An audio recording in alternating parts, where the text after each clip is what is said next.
ডিএটা কোনো সরকারি অনুদান নয় বা সরকারের দান নয়, এটা একটি অধিকার। তো আইনে কি কোনো প্রভিশন আছে যে এই দিনের মধ্যে জাজমেন্টটা দিতে হবে? অনেকের মনে প্রশ্ন আসছে, কিন্তু এতদিন লাগার পেছনেও কারণ থাকে, অনেক কারণ থাকে।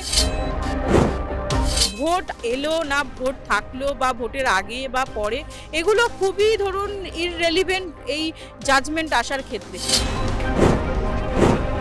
এই যে ডিএ মামলার যে রায় আসবে সেটা যারা রাজ্য সরকারের কর্মচারী আছে তাদের পক্ষেই যাবে।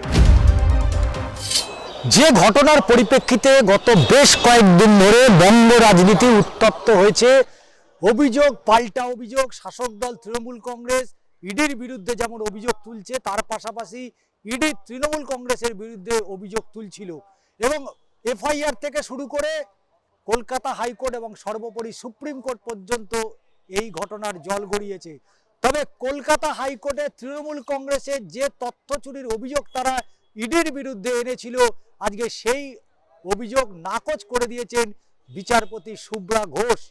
এবং এই ঘটনার পরিপ্রেক্ষিতে অবশ্যই আমরা কথা বলবো। আমার সাথে রয়েছেন কলকাতা হাইকোর্টের বিশিষ্ট আইনজীবী, তার সাথে সরাসরি কথা বলবো। বেশ কিছু প্রশ্ন রয়েছে, তবে এই প্রসঙ্গে যাওয়ার আগে যেটা এই মুহূর্তে রাজ্য সরকারি কর্মচারীদের অত্যন্ত যে গুরুত্বপূর্ণ বিষয়, কারণ গত সেপ্টেম্বর মাসে শুনানি শেষ হয়ে গেল, আজকে জানুয়ারি মাসের প্রায় অর্ধেক হয়ে গিয়েছে, এখনো পর্যন্ত ডিএ মামলার কোনো খবর পাওয়া যাচ্ছে না। এ বিষয়ে কথা বলবো। বঙ্গ রাজনীতিতে ডিএর কতটা প্রভাব পড়তে পারে এবং সরকারি কর্মচারীদের এই দীর্ঘদিনের যে দাবি, যে অধিকার, তারা কবে সেটা পাবেন, এ বিষয়ে সরাসরি কথা বলবো। দীর্ঘ সময় আমরা দেখেছি আপনি সুপ্রিম কোর্টে গিয়েছেন, মামলা করেছেন, কিন্তু এই মুহূর্তে সেপ্টেম্বর মাস থেকে জানুয়ারির প্রায় অর্ধেক হয়ে গেল, এখনো পর্যন্ত বোঝা যাচ্ছে না কবে সুপ্রিম কোর্ট এই ডিএ মামলার রায় দেবে। একদমই সঠিক কথা বলেছেন। রাজ্য সরকারি কর্মচারীদের যে ডিএ প্রাপ্তির যে মামলা, সেই মামলা দীর্ঘসূত্রতা অবশ্যই রয়েছে। 2016 সালে এই মামলা প্রথম রুজু হয়, তারপরে সেটি হাইকোর্ট থেকে আবার রিমান্ড ব্যাক হয় ট্রাইব্যুনালে, আবার হাইকোর্টে আসে, সেটা রিভিউ হয় এবং দীর্ঘদিন ধরে এই মামলা পেন্ডিং ছিল। তারপরে মামলার রায় আসে যারা পিটিশনার ছিল, অর্থাৎ যারা রাজ্য সরকারি কর্মচারী ছিল, তাদের ফেভারে। একদমই সেটা বলে দেওয়া হয় যে রাজ্য সরকারি কর্মচারীদের যে ডিএ পাওয়ার যে মামলা, সেটি একদমই ডিএটা কোনো সরকারি অনুদান নয় বা সরকারের দান নয়, এটা একটি অধিকার। রাজ্য সরকারি কর্মচারীদের অধিকার হিসাবেই কিন্তু হাইকোর্ট সেটাকে একদম লিখিত আকারে কিন্তু জাজমেন্টে সেটা রিফ্লেক্ট করিয়ে দিয়েছিল এবং তার পরবর্তীতে সেই মামলা এগ্রিভড হয়ে সেই মামলা গড়ায় সুপ্রিম কোর্ট পর্যন্ত এবং মামলা সুপ্রিম কোর্টে এসএলপি ফাইল হয় 2022 সালে। তারপরে সেই মামলার দীর্ঘসূত্রতা, অর্থাৎ একাধিকবার সেই মামলার টাইম হয়, ডেট হয়, অনেক দিন ডেট হওয়ার পরে মামলা কিন্তু ব্যাক টু ব্যাক হিয়ারিং হয়। হিয়ারিং হওয়ার পরে এই মামলা সিএবি হয়, অর্থাৎ জাজমেন্টের জন্য রিজার্ভ করা হয় যে মামলার শুনানি শেষ এবং মামলাটা জাজমেন্ট হবে। এখন প্রশ্ন হলো, আইনে কি কোনো প্রভিশন আছে যে এই দিনের মধ্যে জাজমেন্টটা দিতে হবে? উত্তর হচ্ছে না, এই রকম কোনো স্টেট জ্যাকের ফর্মুলা নেই যে এই দিনের মধ্যে যদি কোনো জাজমেন্ট রিজার্ভ হয় তাহলে সেই জাজমেন্ট দিয়ে দিতে হবে, এরকম কোনো কিন্তু আইনে কোনো প্রভিশন নেই। কিন্তু নর্মালি দেখা হয় যদি কোনো ক্ষেত্রে জাজমেন্ট যে কারণে রিজার্ভড হয়, সেই জাজমেন্ট লেখা, অর্থাৎ যে যারা এই মামলায় জাজমেন্ট প্রনাউন্স করবেন, যে জজ সাহেবরা আছেন বা যারা থাকবেন, তাদের কিন্তু এই পুরো মামলাটা খতিয়ে দেখার জন্য এবং পুরো মামলার যে প্রত্যেকটা যারা পিটিশনার হয়ে দাঁড়ায় এবং রেসপন্ডেন্টের হয়ে দাঁড়ায়, তাদের যে সাবমিশনগুলো সেইগুলো রেকর্ড এবং পুরো মামলাটা পুঙ্খানুপুঙ্খানু বিচার করে তারপরে যে জাজমেন্টটা আসবে সেটা করার জন্যই কিন্তু এই সময়টা নেওয়া হয়। এখন এই জাজমেন্টের কোনো আগে ইনফরমেশন আসছে কি আসছে না, সেটা নিয়ে অনেকের মনে অনেক রকম প্রশ্ন আছে। কিন্তু যেদিন ধরুন মামলাটার জাজমেন্ট কমপ্লিট হবে, জজ সাহেবরা যেদিন মনে করবেন যে জাজমেন্ট কমপ্লিট এবং জাজমেন্টটা প্রনাউন্সমেন্টের জন্য আসবে, সেদিনকে নিশ্চিতভাবে যে সুপ্রিম কোর্টের যে ওয়েবসাইট আছে সেখানে যে লিস্ট প্রকাশ হয়, সেই লিস্টে কিন্তু মামলাটি আসবে, মামলাটি লিস্টেড হবে এবং তারপরেই কিন্তু মামলাটির জাজমেন্ট আসবে।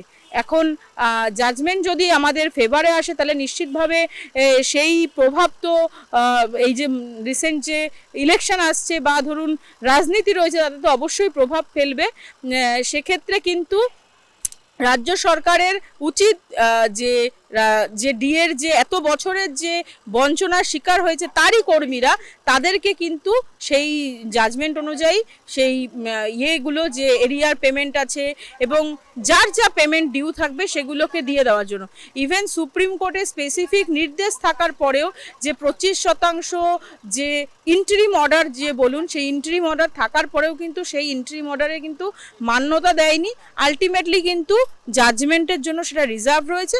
খুব আমরা আশাবাদী যে খুব তাড়াতাড়ি সেই জাজমেন্ট আসবে এবং যে রাজ্য সরকারি কর্মচারীদের যে ডিএ নিয়ে যে বঞ্চনা তার একটি সমাপ্তি ঘটবে। তাহলে যেখানে সুপ্রিম কোর্ট ভারতবর্ষের সমস্ত কোর্টগুলোকে বারবার নির্দেশ দিচ্ছে যে প্রায় কোটি কোটি মামলা বিচারাধীন অবস্থায় পড়ে রয়েছে, সেই সুপ্রিম কোর্টে গত 3 মাস ধরে মামলা শুনানি শেষ হয়ে গেছে, রায়দান স্থগিত রয়েছে, মানুষের এখানে অনেকগুলো অধিকারের কথা এখানে বলা হচ্ছে, তারপরে সুপ্রিম কোর্টে যদি এইভাবে মামলা বিচারাধীন হয়ে পড়ে থাকে তাহলে মানুষের অধিকার কি কোথাও খর্ব হয় না? না দেখুন, একটা না একদমই নাই। দেখুন এই মামলা কিন্তু প্রচুর ডকুমেন্টস দেখা এবং সেটা ধরুন খুব স্বাভাবিক, সময় লাগা কিন্তু খুব অস্বাভাবিক বলে আমি মনে করি না। এবং এটা কিন্তু কমপ্লিটলি জজ সাহেবদের ডিসক্রিশনারি পাওয়ার যে তারা কতদিনের মধ্যে, কারণ দেখুন প্রত্যেকটা যারা ধরুন হাইকোর্ট বা সুপ্রিম কোর্ট বা বিভিন্ন ডিস্ট্রিক্ট কোর্টের যারা বিচারপতি আছেন তাদের বা ধরুন প্রত্যেকটা কোর্টেরই যারা ধরুন ওই চেয়ারে বসে থাকেন তাদের কিন্তু অনেক অন্যান্য কাজও করতে হয় বা ধরুন অন্যান্য মামলাও কিন্তু তাদেরকে দেখতে হয়। খুব স্বাভাবিক বিষয় যে তারা কোর্ট আওয়ারের পরে যেটুখানি সময় পান তার মধ্যেই কিন্তু তাদের এই সমস্ত কাজগুলো কমপ্লিট করে রাখতে হয়। নিশ্চিতভাবে আপনি যে কথাটা বললেন যে মামলার প্রেশার বা ধরুন এই বিচার বিভাগের ওপর যে একটি মামলার যে প্রেশার সেটা তো নিশ্চিতভাবে আছে, তার মধ্যেই কিন্তু প্রত্যেকের পার্টের কাজটা করে আসে, এখানে কিন্তু কাউকে দোষারোপ করা যায় না। এবং আমি আশা রাখবো যে এই যে মামলা, এই যে ওনারাও জানেন এই মামলার কতটা গুরুত্ব রয়েছে ওনারা জানেন, সেটা জেনেই কিন্তু ব্যাক টু ব্যাক মানে বলতে পারেন সুপ্রিম কোর্টে এইভাবে পরপর শুনানি কিন্তু খুব কম মামলাতেই হয়। সেই ক্ষেত্রে সেই মামলার গুরুত্ব বুঝেই কিন্তু যে বিচারপতিদ্বয় ছিলেন তারা কিন্তু আর কোনো সময় এক্সটেন্ড করেননি এবং সময় না দিয়েই কিন্তু পরপর মানে ডেলি বেসিসে এই মামলার হিয়ারিং হয়েছে এবং সেটা কনক্লুড হয়েছে। স্বাভাবিক বিষয় যে এতদিন কেন লাগছে এই অনেকের মনে প্রশ্ন আসছে, কিন্তু এতদিন লাগার পেছনেও অনেক কারণ থাকে। তার মধ্যে ধরুন এত ডকুমেন্টস, প্রত্যেকটা যারা রেসপন্ডেন্ট রয়েছে, যারা পিটিশনার রয়েছে বা স্টেটের পক্ষ থেকে একাধিক অ্যাডভোকেট এখানে সাবমিশন রেখেছেন, তাদের সাবমিশনগুলো রেকর্ড করা, কারণ তাদের সাবমিশন যদি কোনোভাবে ভুল হয়ে যায় বা রেকর্ড না হয় সেক্ষেত্রে তো অসুবিধা হতেই পারে, সেক্ষেত্রে তারা প্রশ্ন তুলতেই পারে। সেই জন্য প্রত্যেকের যে সাবমিশন থাকে সেগুলো রেকর্ড করে তারপরেই কিন্তু একটি জাজমেন্ট আকারে পুরো জিনিসটা আসে। ওটা হচ্ছে পুরো যে মামলা ধরুন এই 16 সাল থেকে আপ টু আজ পর্যন্ত মামলার যে পরিপ্রেক্ষিতে মামলার যে ডকুমেন্টস সবকটি বিচার করে সবকটি দেখেই কিন্তু এই যে তার নির্যাসটাই কিন্তু আমরা জাজমেন্ট রূপে পাবো। খুব স্বাভাবিক বিষয়, তা করতে কিন্তু সময় লাগে, সেটি সময় সাপেক্ষ বিষয়, কারণ এতগুলো ডকুমেন্টস, সেখানে কার কি বক্তব্য, কি আইন, কি সব কিছু দেখতে যেমন সময় লাগে। তাই আমি মনে করি যে খুব তাড়াতাড়ি এই সময়ের অবসান হবে এবং জাজমেন্টটা খুব তাড়াতাড়ি আসবে। আপনি কি আশাবাদী যে রাজ্যে 26 বিধানসভা নির্বাচন আসন্ন, ইতিমধ্যেই রাজনৈতিক দল তারা নিজেদের পসরা সাজাচ্ছে, তো সেই জায়গায় দাঁড়িয়ে এই সরকারি কর্মচারীদের যে দাবি, সেই দাবি অর্থাৎ এই সেই ডিএ মামলা সুপ্রিম কোর্টে ভোটের আগে সেটা হওয়ার সম্ভাবনা? দেখুন সেটা তো সম্ভাবনা আছে কি নেই সেটা খুবই ইররিলেভেন্ট, কারণ কি দেখুন বিধানসভা ভোট বা যে কোনো ভোটের সঙ্গে কিন্তু বিচার বিভাগের কোনো সংযুক্তি নেই। বিচার বিভাগ একটি ইন্ডিপেন্ডেন্ট ভাবে কাজ করে, তার সঙ্গে ভোটের কোনো সংযোগ নেই। ভোট এলো না ভোট থাকলো বা ভোটের আগে বা পরে এগুলো খুবই ধরুন ইররিলেভেন্ট এই জাজমেন্ট আসার ক্ষেত্রে। নিশ্চিতভাবে আপনি বলতে পারেন জাজমেন্ট আসলে তার প্রভাব অনেকটা বঙ্গ রাজনীতিতে পড়তে পারে, করে। সেক্ষেত্রে কিন্তু এটা কিন্তু কখনোই কোনো বিচার বিভাগে যারা উচ্চস্থানে থাকে বা ধরুন যারা কোনো মামলার শুনানি করেন বা ধরুন যারা মামলায় জাজমেন্ট প্রনাউন্স করেন তাদের ক্ষেত্রে কিন্তু এটা কখনোই বিচার্য বিষয় নয়। যে আমাদের ক্ষেত্রেও এই যে সুপ্রিম কোর্টে যারা যে বিচারপতিদ্বয় ছিলেন তাদের কাছেও বোধহয় এটা খুব একটা রেলিভেন্ট বিষয় নয় যে ভোটের ডেট কবে বা কবে ভোট আসবে বা কবে ভোট গেল, এটা একদমই রেলিভেন্ট বিষয় নয়।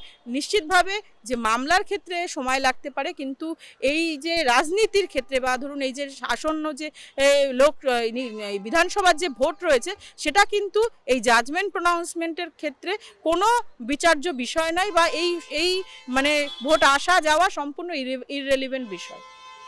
আরও একটা যে প্রশ্ন উঠে আসছে যে এই বিচার প্রক্রিয়ার মধ্যে এটাও হয়, বহু সময় আমরা দেখেছি যে ডিভিশন বেঞ্চে যদি দুজন বিচারপতি যদি থাকেন সেক্ষেত্রে অনেক সময় দ্বিমত পোষণ করতে পারেন, বহু মামলা তার সাক্ষী রয়েছে। তা এক্ষেত্রে যদি দ্বিমত পোষণ করা হয় সুপ্রিম কোর্টের এই প্রধান বিচারপতি ডিভিশন বেঞ্চে যেহেতু বিষয়টা রয়েছে, তো এই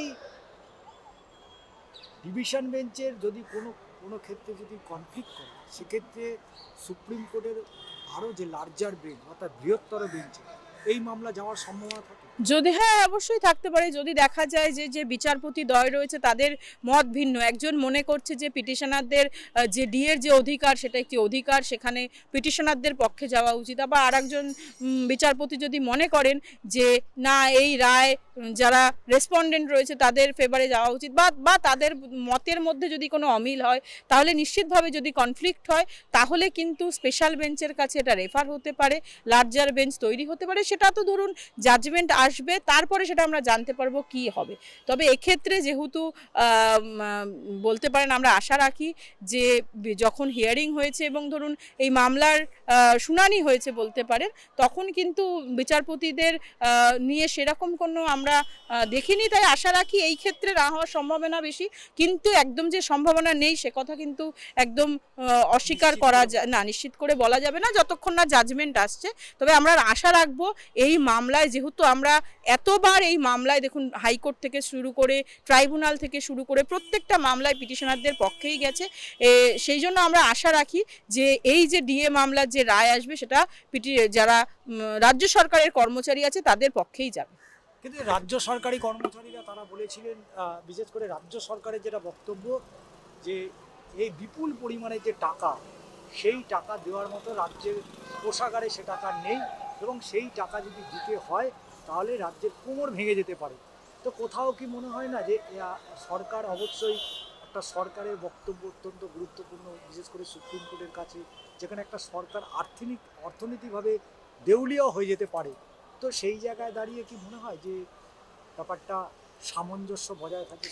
দেখুন না, আমার মনে হয় যে কারণ সুপ্রিম কোর্টের এর আগেও একাধিক জাজমেন্ট আছে, কোনো রাজ্য সরকারের বা কোনো সরকারের আমার যে আর্থিক ক্যাপাবিলিটি নেই তার জন্য আমি কোনো কর্মচারীকে তার পাওনা গণ্ডা দেব না, এই রকম কিন্তু হতে পারে না। সেই নিয়ে কিন্তু সুপ্রিম কোর্ট একাধিকবার তার জাজমেন্টে সে কথা লিখেছেন এবং সেই রিগার্ডিং আমরা অনেক জাজমেন্টও প্লেস করেছি যেখানে এই ফিনান্সিয়াল কনস্ট্রেন্ট বা ফিনান্সিয়াল বার্ডেনকে গ্রাউন্ড হিসাবে রেখে কারোর অধিকার খর্ব করা যায়, এই রকম জাজমেন্ট কিন্তু আমরা কোর্টেও তখন প্লেস করেছি। তাই আমার মনে হয় ইস্যুটা খুব একটা গুরুত্বপূর্ণ হবে না যখন জাজমেন্ট আসবে।